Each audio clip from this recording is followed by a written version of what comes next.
그런 말씀과 순종으로 또 하나됨을 향하여 하나님 앞에 서겠습니다. 오늘 우리들에게 주시는 하나님의 말씀은 시편 52편 6절로 9절까지의 말씀인데요. 제가 봉독하겠습니다. 의인이 보고 두려워하며 또 그를 비웃어 말하기를 이 사람은 하나님을 자기 힘으로 삼지 아니하고 오직 자기 재물의 풍부함을 의지하며 자기의 악으로 스스로 든든하게 하던 자라 하리로다. 그러나 나는 하나님의 집에 있는 푸른 감람나무 같으며 하나님의 인자하심을 영원히 의지하리로다. 주께서 이를 행하셨으므로 내가 영원히 주께 감사하고 주의 이름이 선하심으로 주의 성도 앞에서 내가 주의 이름을 사모하리이다. 아멘. 이 말씀을 의지해서 하나님이 힘이 되는 삶이라는 제목으로 말씀을 드립니다. 우리가 함께 읽은 본문 시편 52편은 그 배경이 다윗이 사울을 피해서 도망하다가 녹당에 이르러 그 아히멜렉 제사장을 만나잖아요.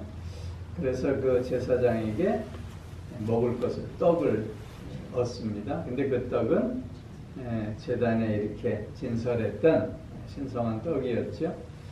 그리고 골리앗의 칼을 얻어가지고 가잖아요. 근데 그걸 사울의 목자장이었던 에돔 사람 도액이 보았습니다. 그리고는 그걸 사울에게 일러 바쳤지요. 그래서 어떻게 되었어요? 노베 제사장 85명이 죽습니다.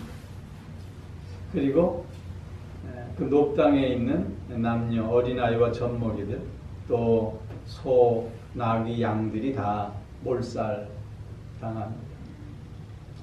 그런데 그 아히멜렉의 아들 중에 아비아달, 그 아비아달이라고 하는 아들이 용케 도망을 해서 다윗에게 와서 그 사실을 이렇게 다 이야기합니다. 그 사건이 배경이 되는 시편이에요. 즉 다윗이 그런 비통한 사건을 전해 듣고는 하나님 앞에 자기의 심정을 토로하고 있는 내용이 오늘 본문의 말씀입니다. 특별히 오늘 우리가 함께 읽은 52편 6절로 9절 말씀에서 보면 그 악한 자를 이제 도액을 집어서 얘기하는데 어떻게 정의하고 있냐면 하나님을 자기 힘으로 삼지 않는 자다. 그렇게 설명하고 있습니다. 하나님을 자기 힘으로 삼지 않고 도액은 어떤 삶을 살았냐면 재물의 풍부함을 의지하는 자다. 그리고 자기의 악으로 스스로를 경고케 하는 자다. 그 말은 자기의 탐욕을 통해서 자기의 힘을 더욱더 키워가고 있는 자다라고 하는 뜻입니다. 재물을 의지하고 그리고 자기의 욕심을 수단과 방법을 가리지 않고 채워감으로 말미암아 이 세상에서 더 큰 자가 되어 보겠노라고 하는 이런 삶의 모습은 오늘 이 세상의 삶의 모습과 다를 바가 없습니다. 이 세상의 삶은 속도보다 방향이 중요하잖아요. 그런데 이 세상은 속도를 강요하고 있습니다. 누구보다도 빨리 가야 한다고 얘기합니다. 오히려 방향을 중시하며 더디가는 자들을 무능한 자라고 탓하고 있는 게 오늘 우리의 세상입니다. 그러나 속도가 빠르면 빠를수록 방향이 잘못되었을 때 결국은 원래 가야 할 그것보다 점점 더 멀어질 수밖에 없는 것 아닙니까? 그릇된 길로 가면서도 그릇됨을 모르고 있는 것이 오늘 우리가 살고 있는 이 세상의 모습이라 할 것입니다. 그것뿐이겠습니까? 여러분, 쾌락이 중요합니까? 감동이 중요합니까? 감동이 중요합니다. 그런데 이 세상은 지금 감동 없는 세상이 되어버리고 말았습니다. 쾌락이 앞서가는 세상이 되고 말았다는 것입니다. 재물이 더 늘어나는 것에 즐거워합니다. 자신의 힘이 더 커지는 것에 즐거워합니다. 여러분, 감동이라고 하는 것은 자기를 내어줄 때만이 생겨나는 것입니다. 그런데 이 세상은 자신을 내어주는 것을 마치 패배하는 모습으로 여기고 있습니다. 그렇기에 감동이 없고 쾌락만 추구하기에 그 삶은 점점 메말라가고 피폐해져 갈 수밖에 없는 것입니다. 여러분, 성취가 중요합니까? 성숙이 중요합니까? 성숙이 중요합니다. 그런데 지금 우리의 세상은 무언가 이루어야 됨을 우리에게 강요하고 있습니다. 남들보다 더 많이 이루어야 합니다. 남들보다 더 빨리 이루어야 합니다. 남들보다 더 큰 것을 이룰 수 있어야 한다는 것입니다. 그래야 출세하는 것이고 그래야 성공하는 것이라고 얘기하고 있습니다. 그러나 성숙이 없는 성취가 무슨 의미가 있겠습니까? 어린아이의 손에 칼을 들려주는 것과 무엇이 다르겠느냐 하는 것입니다. 성취만을 향해 달려가는 이 세상이기에 성숙의 모자람으로 말미암아 얼마나 불행한 일들이 일어나고 있는 것을 보게 되지 않습니까? 여러분, 꽃이 중요합니까? 열매가 중요합니까? 둘 다 중요해요? 응? 둘 다 중요해요? 그러나 꽃보다는 열매가 중요합니다. 그런데 이 세상은 열매보다는 꽃을 더 추구합니다. 내가 누구인가? 라고 하는 것보다 내가 어떻게 보여지는가에 더 관심을 갖고 있습니다. 물건보다 포장에 더 신경을 쓰고 있는 것입니다. 겉만 화려하면 다 되는 줄로 압니다. 겉만 보기 좋으면 다 되는 걸로 착각하고 있는 것입니다. 그러나 나무는 꽃으로 말하지 않습니다. 나무는 열매로 말하는 것입니다. 꽃을 추구하는 이 세상은 무언가 있는 것 같지만 그러나 속빈 감정입니다. 내용이 아무것도 없는 삶임을 우리는 또한 알고 있지 않습니까? 그런데 세상은 마치 그래야 한다는 것입니다. 그래서 있는 척 해야 되고 잘난 척 해야 되고 아는 척을 해야 한다고, 그것이 이 세상을 지혜롭게 사는 처세술이라고 가르치고 있습니다. 여러분, 편안함이 중요합니까? 평안함이 중요합니까? 평안함이 중요합니다. 그런데 이 세상은 편안함을 추구하라고 합니다. 편안함. 여러분, 돈이 있으면 편안해질 수 있죠? 힘이 있으면 편안해질 수 있습니다. 그런데 그 편안함이 전부이겠습니까? 편안함은 외부로부터 오는 것입니다. 외부로부터 주어지는 것입니다. 그러나 평안함은 내부로부터 올라오는 것입니다. 여러분, 편안한 삶에 불안이 없어질 수 있겠습니까? 내 육신은 편안하다 할지 몰라도 그 마음속에 샘솟듯 끌어올라오는 불안함은 없앨 수 없습니다. 아무리 편안하다고 해서 그 삶이 그래서 행복한 삶이 되어질 수 없는 것입니다. 평안함.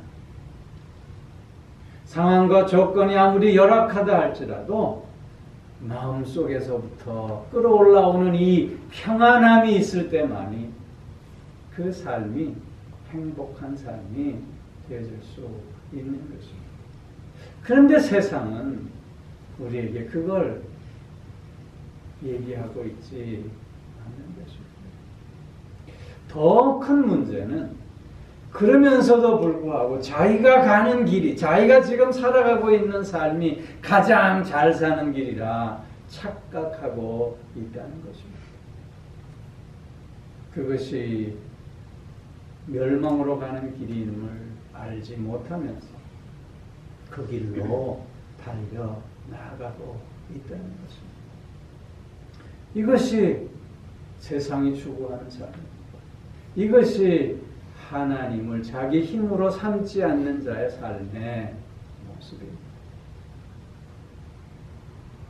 오늘 본문을 통해서 그렇다면 하나님을 자기 힘으로 삼는 자의 삶의 모습은 어떻겠습니까?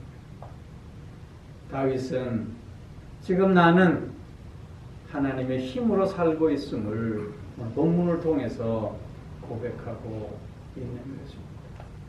하나님의 집에 심기운 푸른 감람나무 같다고 그렇게 고백하고 있습니다.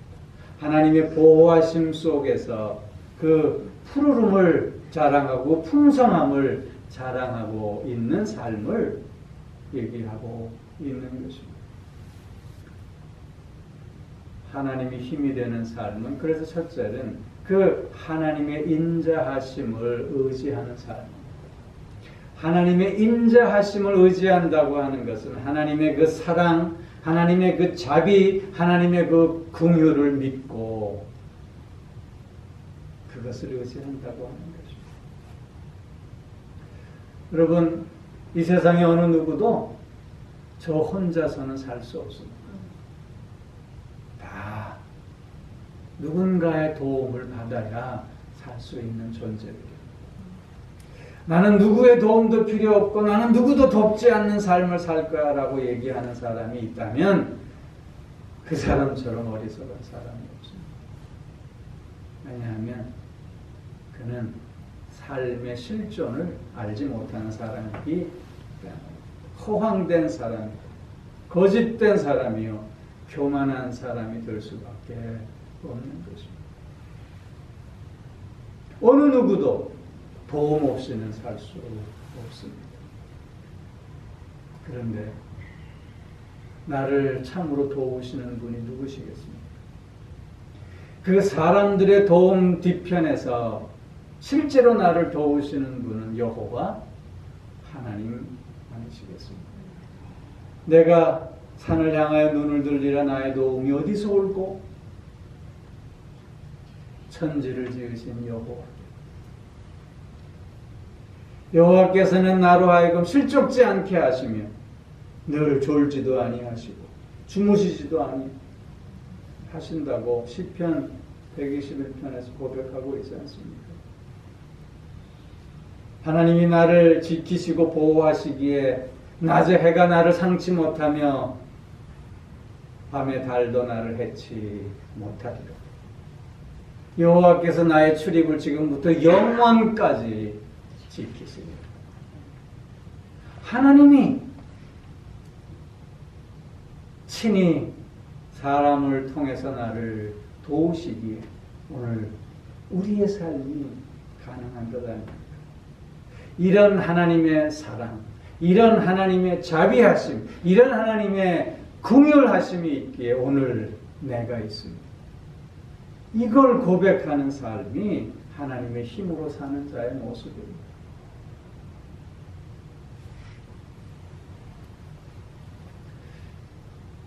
여기서 근데 힘이라고 하는 건 무엇을 얘기할까요? 힘.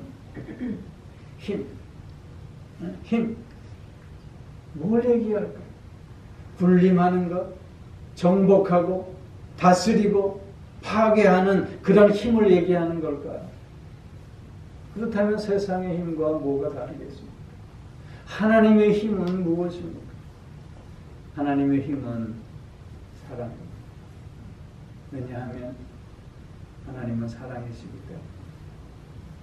하나님의 힘은 섬김입니다. 왜냐하면 주님은 이 땅에 섬기러 오셨기 때문에. 오늘 내가 하나님의 힘으로 삽니다라고 했을 때 그 고백은 그래서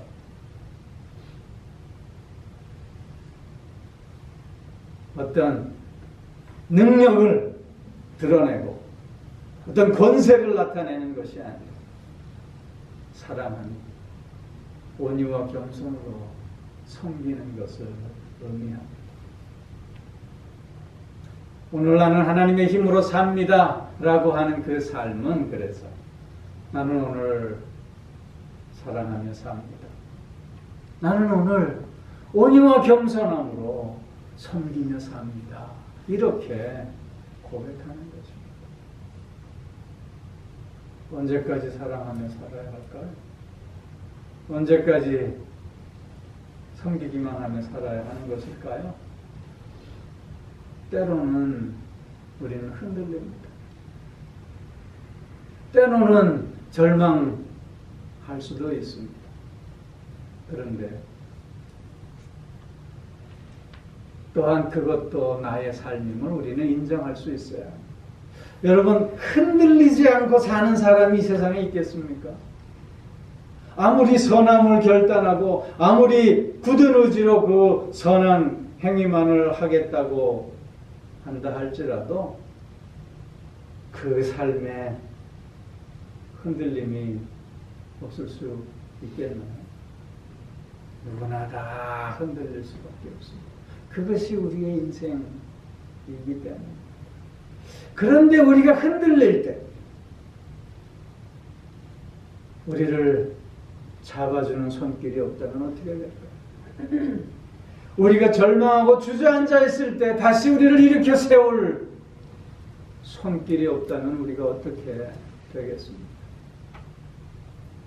하나님은 우리가 흔들리고 절망하며 주저앉을 때마다 다시 우리를 도우시고 일으켜 세워주셔서 오히려 더 굳건하게 해 주시지 않습니까?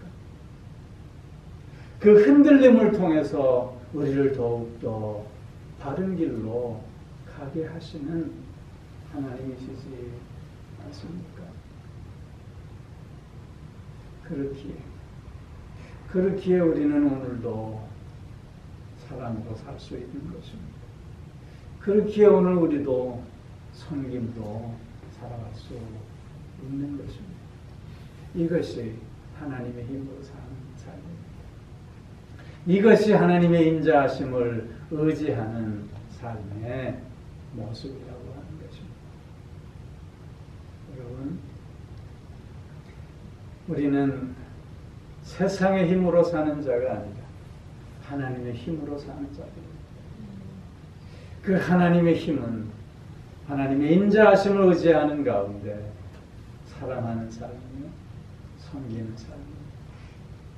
비록 흔들림이 있다 할지라도, 비록 부족하다 한다 할지라도 우리는 오늘도 그 삶을 끊임없이 이어가야 할 줄로 믿습니다. 하나님의 힘으로 산다고 하는 것을 본문에서 보면 또 하나 감사하는 삶. 오늘 이 시를 하나님 앞에 고백하고 있는 다윗의 심정을 한번 생각해 볼 필요가 있을 것 같아요. 지금 다윗의 마음이 어떻겠습니까?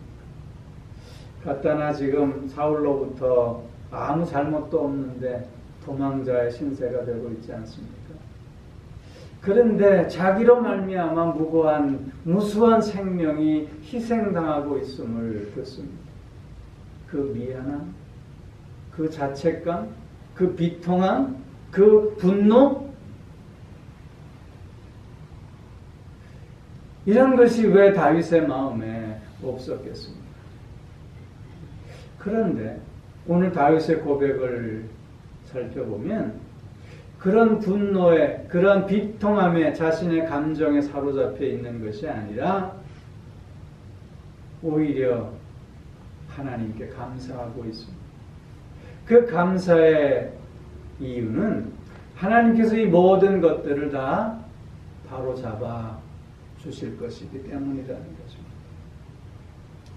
하나님께서 악을, 나무 뿌리를 뿌리채 뽑아내듯이 다 그렇게 뽑아내 멸하여 주실 것이라고 고백하고 있는 것입니다. 하나님께서 이 일을 행하셨사오니 내가 영원토록 감사하리로다. 지금 하나님께서 도액을 그렇게 멸하신 것이 아닙니다. 그러나 다윗은 하나님께서 그렇게 해 주실 줄로 믿고 오히려 먼저 감사하고 있는 것입니다. 그렇게 다윗의 시제는 미래가 아니라 과거가 되어버리고 말았던 것입니다. 하나님께서 언젠가는 이렇게 해결해 주실 줄 믿기에 그 일은 이미 지금 이 순간에 이루어진 것과 마찬가지라고 하는 것입니다. 그래서 지금 다윗은 과거형의 문장을 통해서 하나님께 감사하고 있는 것입니다. 감사할 수 없는 상황과 조건 속에서도 이 모든 것들이 하나님의 선하심 속에서 다 해결되어지고 다 모든 것들이 제자리를 찾아갈 줄로 믿는 그 믿음 속에서 감사하고 있는 것입니다. 그래서 감사는요, 모든 것이 합력하여 선을 이루어 가시는 하나님의 역사를 믿는 믿음의 또 다른 표현이라고 하는 것입니다. 여러분, 우리나라 사람들이 한이 많다고 하잖아요. 네? 한이 많아요. 근데 그 한이 왜 생기는 걸까요? 어떤 사람이 그렇게 표현했어요. 한이 생기는 이유는 억울한 게 많았기 때문인데요. 내 잘못도 아닌데 내 잘못으로 늘 당하기만 하는 거죠. 그런데 그 억울함을 어디에다 하소연할 수도 없고 그 억울한데도 계속 참아야지만 하기 때문에 그것이 쌓여서 한이 되어버렸대요. 그럴듯해요? 네? 그런데요, 여러분, 우리를 가장 아프게 하는 사람들이 누구겠어요? 우리와 가장 가까운 사람. 먼 사람이야, 뭐, 그런 말건 신경 쓰지 않지. 그러나 가까운 사람은 우리의 마음을 더 후벼 학원합니다.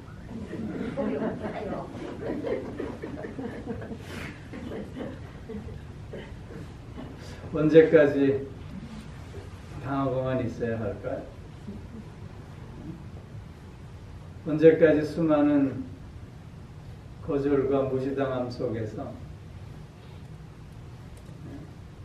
억울해야 하는 걸까요? 언제까지 그러면서도 참아야지만 하는 이 마음의 아픔을 견뎌야 하는 것일까요? 못 살겠다 갈아보자 할 수도 없고, 친한 친구들, 친한 교우들, 또 아끼는 가족들, 그들로부터 우리는 많은 상처들을 받게 됩니다.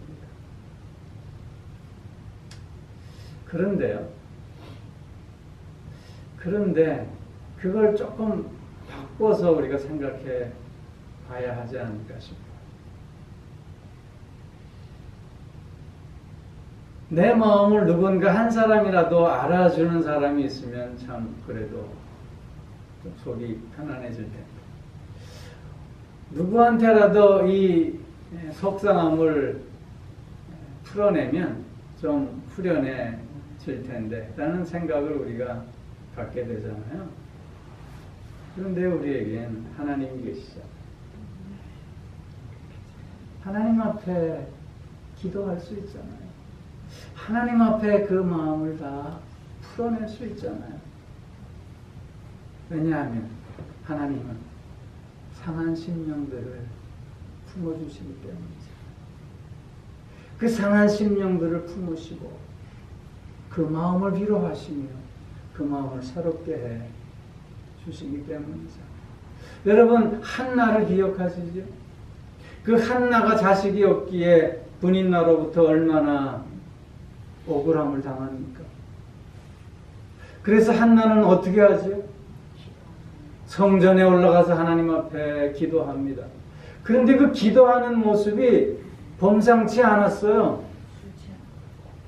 엘리 제사장이 보기에 어떻다고요? 술 취한 것처럼 보였어요. 그럴 정도로 한나는 하나님 앞에 가서 자기의 속마음을 다 풀어낸 거예요. 자기의 아픔을 얘기하고 자기의 억울함을 다 얘기한 거예요. 하나님께서 그 기도를 들으시고 사무엘을 허락해 주셨어요. 뿐만 아니라 세 아들과 두 딸을 더하여 주셨잖아요.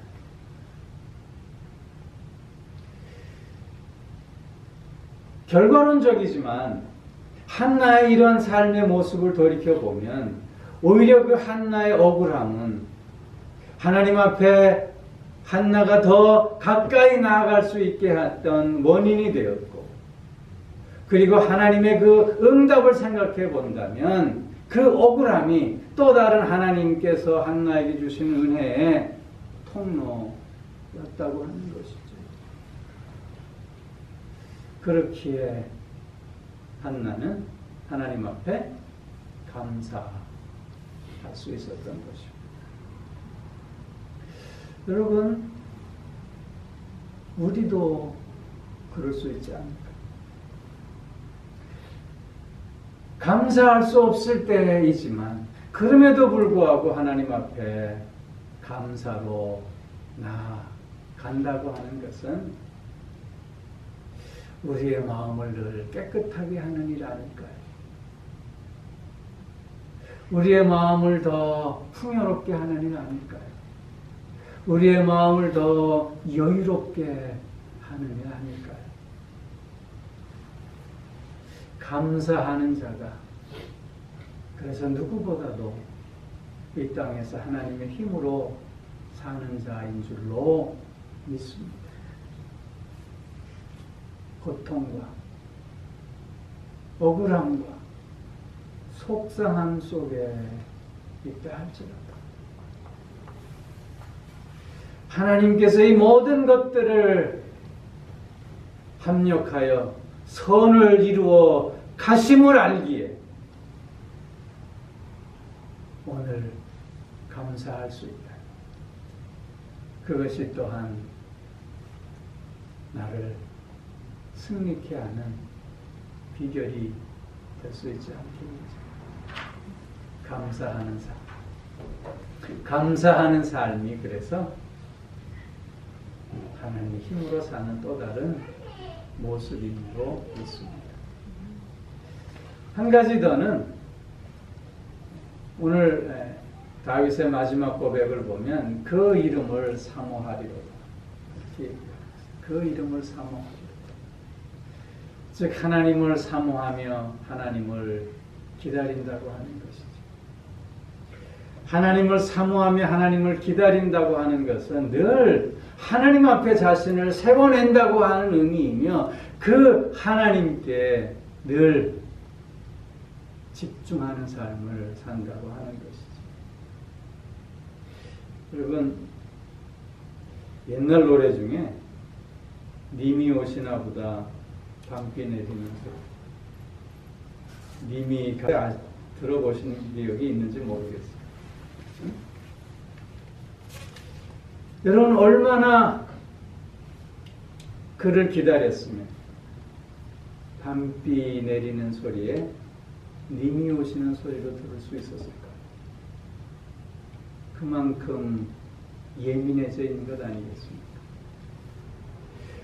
하나님을 사모하며 하나님을 기다린다고 하는 것은 이렇게 하나님께 예민해져 가는 것입니다. 끊임없이 나 자신을 하나님 앞에 세워내고 그 하나님만을 바라본다고 하는 의미입니다. 그것이 하나님의 힘으로 사는 삶의 또 다른 모습이라고 하는 것이죠. 우리는 하나님께 더 집중하는 삶을 살아가야 할 줄로 믿습니다. 하나님의 말씀 앞에 더욱더 나를 온전히 세워내는 우리의 삶이 되어져야 할 줄로 믿습니다. 그 하나님의 선하신 뜻 앞에 나를 쳐서 복종시켜내는 우리의 삶이 되어져야 할 줄로 믿습니다. 그것이 하나님의 힘으로 사는 삶이기 때문입니다. 여러분 생존 수영이라는 말 들어보셨나요? 요새는 생존 수영이라는 말을 써요. 그게 무슨 뜻이냐면 바다에 빠졌을 때 그래도 살아남을 수 있는 그 법을 배워야 한다는 것이죠. 그 생존 수영의 목적은요, 바다에 내 몸을 이렇게 띄워내는 거예요. 바다에 몸을 이렇게 띄우는 거. 여러분 수영 다 하실 줄 아셔요? 몸이 이렇게 떠요? 물에 가면? 다 뜨셔요? 네? 가라앉아요? 여러분 그 수영 강사들 얘기를 들어보면 우리의 몸은요 힘을 다 빼고요 편안하게 이렇게 누우면 뜬대요. 그런데 우리가 가라앉는 이유는요 발버둥 쳐서 그렇대요. 발버둥 쳐서. 발버둥 치니까 가라앉는 거예요. 여러분 하나님의 힘으로 사는 삶은 발버둥 치는 삶이 아닙니다. 하나님께 그냥 맡겨내는 삶입니다. 내 힘을 다 빼고 그냥 하나님께 맡겨서 가라앉는 삶이 아니라 늘 뜨는 삶을 얘기하고 있는 것입니다.